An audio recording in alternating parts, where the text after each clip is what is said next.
This is a carburetor. Uses the same principles of physics that makes planes fly and sometimes F1 cars.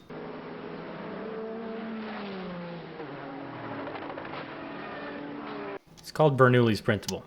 To summarize, because reading's for nerds and I don't have time for that, just means that increasing the speed of air, or a fluid, causes the pressure to decrease. Because the air was moving fast between the two pieces of paper, they stuck together, like lesbians and Subarus. That was a real marketing strategy, by the way. I'm not making that up. This carb uses the same thing, except there's no paper, and instead of blowing, there's sucking. Stop it. Since sucking on the straw wouldn't make any sense for the demonstration, because everybody does that at their local obesity-inducing restaurant, I'm going to blow across this straw. Watch the fluid level raise.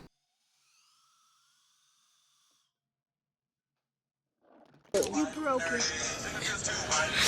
Whoa. What in the world?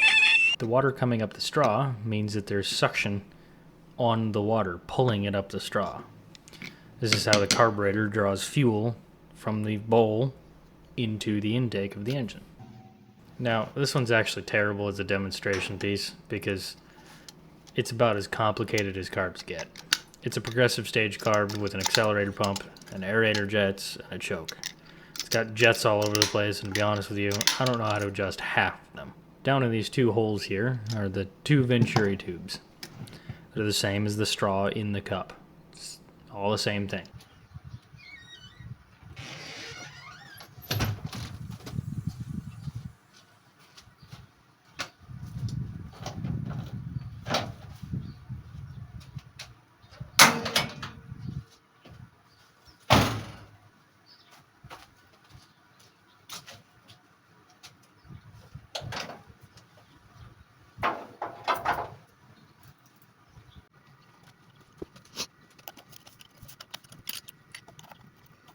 Alright, so this one's been acting weird.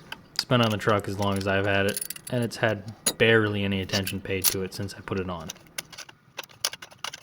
I was just going to rebuild it, but the kit cost 45 bucks and this one's choke malfunctioned, so I took it off to get by for a bit. Well, a bit turned into 5 years since I took it off, and I have no idea where the parts are.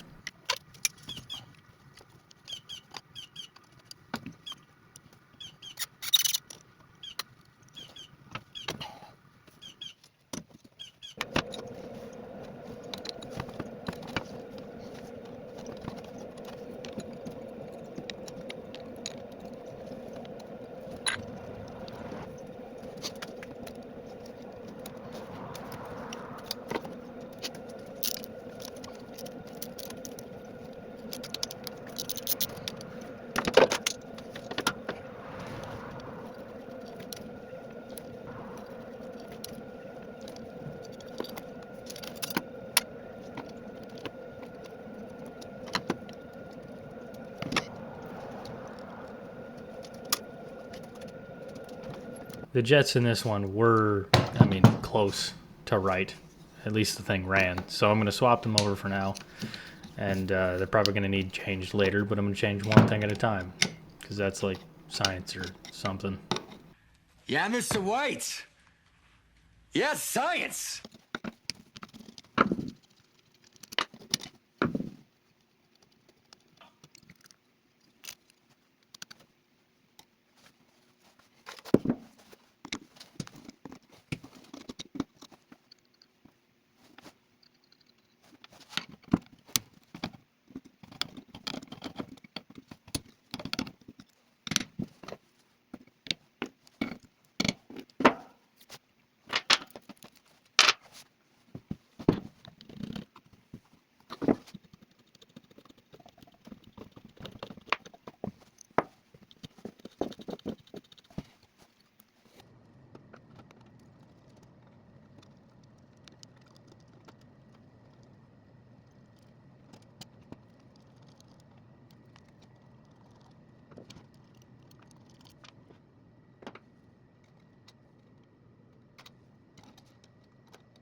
This top piece, which I call the top hat because it kind of looks like a top hat, includes the choke.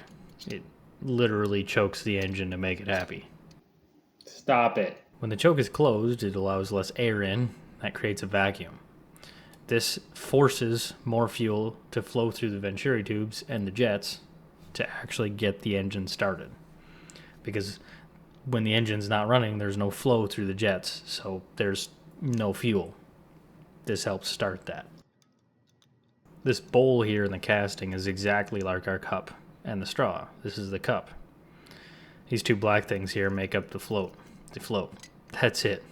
When they float up, pushes this needle up and stops more fuel from coming in. I assume you have one of these in your house. And if you do, when was the last time you cleaned behind it? Start it. That black thing in there is also a float. Whenever you flush, it drops down and allows water to come in through the valve. When it floats back up, it shuts off the valve. That's it. There's no joke here.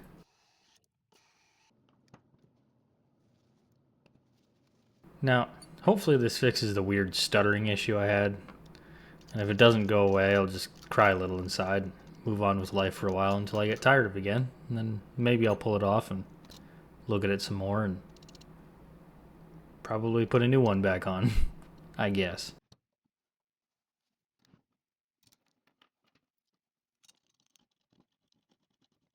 All these jets are is just different sized straws. They just meter the flow of fuel so you don't have too much or too little.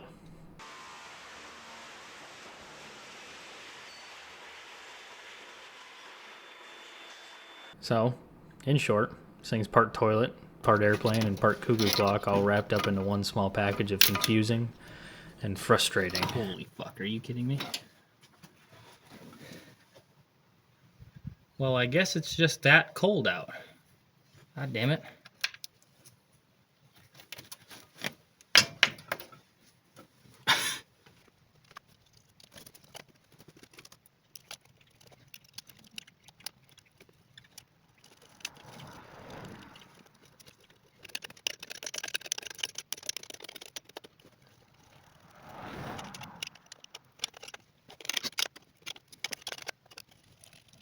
But they made the world go round for the better part of 150 years. If you Google who made the carb, you'll get about 10 answers.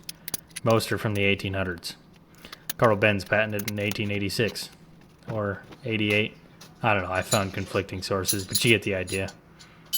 Hope you learned something. Or at least found it interesting.